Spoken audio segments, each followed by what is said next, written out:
Hey Haroon! Hey Haroon! You're senseless.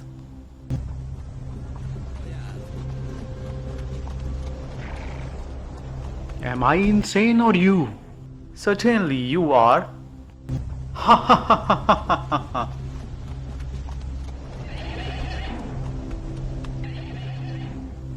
How will you prove that you are sensible?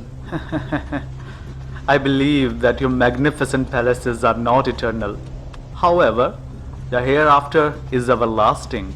I prepare myself for the life after death.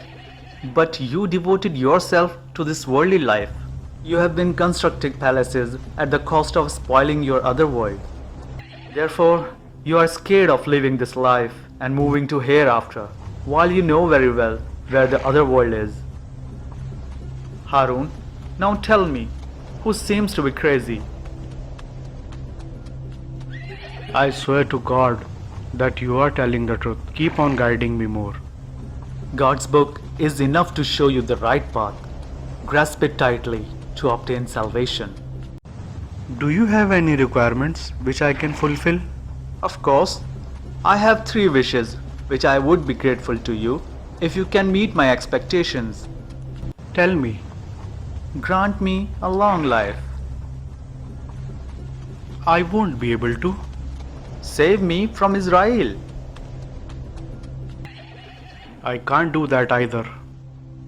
Then send me to heaven and rescue me from hell. I do not have the power to do so. In this case, that you are not in a position to fulfill my wishes, you are considered a slave, not king. I never ask for anything from a bondsman. Oh, you distinct man, why are you ignorant? Days and night you are seeking gaining wealth. The only asset you will carry to hereafter is shroud. Even there is no certainty of taking it with you.